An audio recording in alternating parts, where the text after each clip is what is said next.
தலை ஃபேன்ஸோட இதுன்னு ஒன்று சொல்கிறாங்க. அது ரொம்ப தப்பான ஒரு விஷயம். என்னென்னா, நான் சொல்ல வந்தது என்னென்னா, எல்லாருமே வந்து இப்போ பார்த்தீங்கன்னா, நான் வந்து கடைசியாக வாலு படத்தில் இதுக்கு முன்னாடி வந்து மன்மதன்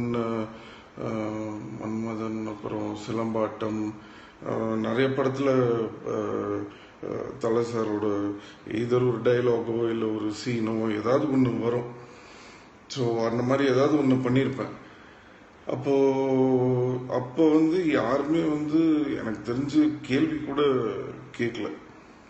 இப்போ வந்து தலை வந்து ஒரு பெரிய ஒரு அந்தஸ்துக்கு போயிட்டாரு அப்படின்னோடனே நீங்கள் என்ன அவர் பேரை யூஸ் பண்ணுறீங்க, நீங்கள் அவர் பேரை யூஸ் பண்ணி தான் இது பண்ணுறீங்க, அப்படியே காமெடிங்களா?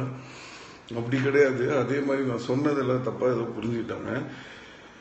தலைன்றவர் அஜித்ன்றவர் அந்த காலத்துலேருந்து சினிமாவில் நடிச்சிட்டு இருக்காரு. அவர் ஒரு இடத்துக்கு வந்தார், அவருக்குன்னு ஒரு ஃபேன்ஸ் எல்லாமே கிரியேட் பண்ணார். பட் அந்த டைமில் வந்து அவர் யாருமே வந்து ஒரு தூக்கி அன்னைக்கு வந்து தலைன்னு கொண்டாடாத அந்த ஒரு பீரியடில் அப்போ நான் வந்து தலை பேரை நம்ம சொல்லணும். எல்லாருமே வந்து நான் வந்து ஃபர்ஸ்ட் நீங்கள் பார்த்தீங்கன்னா நான் வந்து ரஜினி சாரோட ஃபேன்.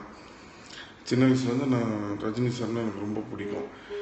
பட் என்னோட ஜென்ரேஷனில் வந்து அடுத்தது பார்த்தீங்கன்னா எனக்கு வந்து அஜித் சார் ரொம்ப பிடிக்கும். அப்போ நான் என்ன யோசிச்சேன்னா, எல்லாருமே ரஜினி சார் பேர் சொல்கிறாங்க, அப்போ நம்ம வந்து தலை பேர் வந்து அஜித் சார் பேர் சொல்லணும் அப்படின்னு சொல்லி அன்றைக்கி நான் அந்த படத்தில் வந்து அவரோட கட் அவுட் வச்சு நான் யூஸ் பண்ணி இப்போ பேசியிருப்பேன். அப்போது அஜித் சார்லேருந்து இவங்க ஷாலினி எல்லாருமே வந்து ரொம்ப ஃபீல் பண்ணாங்க. அப்போ வந்து எல்லாம் சொன்னார், இந்த மாதிரி வந்து நீங்கள் பண்ணது பெரிய. நான் சொன்னேன், அப்படி இல்லை சார், எனக்கு நீங்கள் கண்டிப்பாக ஒரு நாள் வந்து இதுவாக வருவீங்கன்னு தெரியும். அன்றைக்கி உங்கள் பேர் எல்லாருமே சொல்லுவாங்க. பட் ஃபஸ்ட்டு நான் சொன்னேன்னு எனக்கு வந்து அது இருக்கணுன்றதுக்காக தான் நான் இன்றைக்கி சொன்னேன் அப்படின்றத தான் நான் சொன்னேன். அதுக்காக அவர் அன்னைக்கு வந்து ஒரு ஆளே இல்லை அப்படி கிடையாது. நான் யார் அவரை தூக்கி விடுறதுக்கு? அவருடைய உழைப்பும் அவருடைய ஹார்ட் ஒர்க்கும் தான் இன்னைக்கு அவர் அந்த இடத்துக்கு கொண்டு வந்திருக்கு. அது ஒரு நாள் அவர் அங்கே கொண்டு வரும். அதுக்கு நான் அன்னைக்கே வந்து அவர் கூட வந்து தோல் கொடுத்து நின்னன்றதுக்காக தான் அன்னைக்கு அந்த படத்தில் வந்து நான் வந்து அந்த மாதிரி ஒரு சீனை யூஸ் பண்ணி நான் வந்து அன்னைக்கு கத்துனேன்.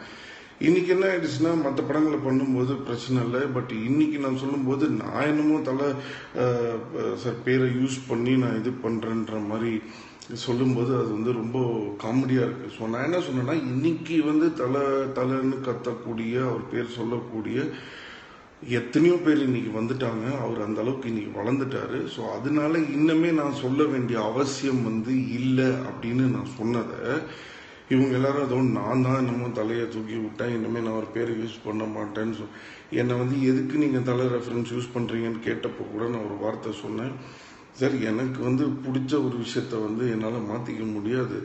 கடவுள் மேலே உங்களுக்கு நம்பிக்கை இருக்கான்னு நீங்கள் கேட்குற கேள்வி மாதிரி அது வந்து காமெடியாக இருக்குன்னு தான் நான் சொன்னேன்.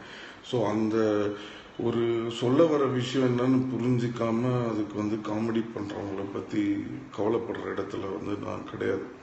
இதுதான் என்னுடைய உண்மையான ஸ்டாண்ட். அதே மாதிரி சிம்பு வந்து தலை பேரை யூஸ் பண்ணுறாரு அப்படின்னு சொல்கிறாங்களே, அன்னைக்கு வந்து நான் இத்தனை நாள் யூஸ் பண்ணப்போ இவங்க யாருமே கேட்கல. அப்போ நீங்களாம் வந்து ஏன் அன்னைக்கு வந்து கேட்காம சைலண்ட்டாக இருந்துட்டு இன்னைக்கு வந்து கேள்வி கேட்குறீங்க? அதை பற்றி யாராவது யோசிச்சு பார்த்துருக்கீங்களா? யோசிச்சு பார்த்தது கிடையாது. அதே மாதிரி என்ன சொல்ல வரேன்னா, ஒரு 3 வருஷமாக எனக்கு படமே வரலங்க. நான் இன்னைக்கு வந்து இருக்கிற எல்லா ஹீரோஸை விட நான் வந்து கீழே ஒரு கேவலமான ஹீரோவாகவே நான் இருந்துட்டு போகிறேன்.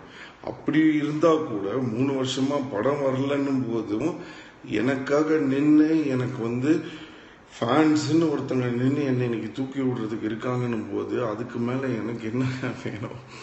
எனக்கு யாரோட சப்போர்ட்டோ இதுவோ எதிர்பார்த்து நான் இது பண்ணல. எனக்கு ரஜினி சார் பிடிக்கும், எனக்கு எம்ஜிஆர் பிடிக்கும், எனக்கு தலை வந்து ரொம்ப பிடிக்கும். நான் வந்து உங்களுடைய ஃபேனுன்னு நான் சொல்கிறதுனால அது உங்களுக்கு பிரச்சனையாக இருந்ததுன்னா அது உங்களுடைய பிரச்சனை, அது என் பிரச்சனை இல்லை.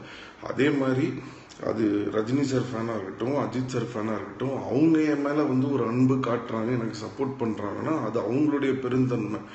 அதனால உங்களுக்கு பிரச்சனை இருந்ததுன்னா நீங்கள் அவங்கக்கிட்ட போய் கேளுங்க. ஸோ என்கிட்ட வராதிங்க. எனக்குன்னு என் ஃபேன்ஸ் இருக்காங்க, எனக்கு என்றைக்குமே அது போதும். அது 10 பேர் 2 பேர் இல்லை, நான் கேவலமான கீழே இருக்கிற ஹீரோ மற்ற ஹீரோஸோட கம்பேர் பண்ணும்போது நான் அந்த இடத்துல இல்லைன்னா கூட எனக்கு அதை பற்றி கவலை கிடையாது. மேலே இருக்கும்போது தாங்க வருத்தப்படணும், ஐயோ கீழே வந்துருவோன்னு. கீழே இருக்கும்போது வருத்தப்பட வேண்டிய அவசியமே கிடையாது. ஏன்னா எப்படி நம்ம மேலே வரணுன்றது மட்டும்தான் மைண்டில் இருக்குமே தவிர ஐயோ நம்ம கீழே விழுந்துருவோன்ற பயம் இருக்காதுல்ல. ஸோ அதனால எனக்கு அது போதும். எனக்குன்னு என் ஃபேன்ஸ் இருக்காங்க, என்றைக்குமே எனக்கு அது போதும். இன்னுமே நான் படத்தில் அஜித் சார் பேரை சொல்ல தேவையில்லைன்னு சொன்னது, ஏன்னா அவர் இந்த லெவலுக்கு வந்துட்டாரு, இன்னுமே நான் அவர் பேர் சொல்லணுன்ற அவசியம் கிடையாது. எல்லாருமே சொல்கிறாங்கன்றதை தான் நான் சொன்னேனே தவிர, என்னைக்கும் சரி என்னை பற்றி என்ன வேணா சொல்லு, நான் படத்துலையும் டைலாக் சொல்லியிருக்கேன். என்றைக்குமே நான் ஒன்று, நான் ஒருத்தருக்காக என்னைக்கா இருந்தாலும் அவங்களுக்காக உண்மையாக நிற்பனே தவிர இந்த ஓடி ஒளிராளி இன்னைக்கு இப்படி ஒன்று பேசிட்டு மாற்றி பேசுகிற ஆள் சிலம்பரசன் கிடையாது. அதை மட்டும் ஞாபகம் வச்சுக்கோங்க.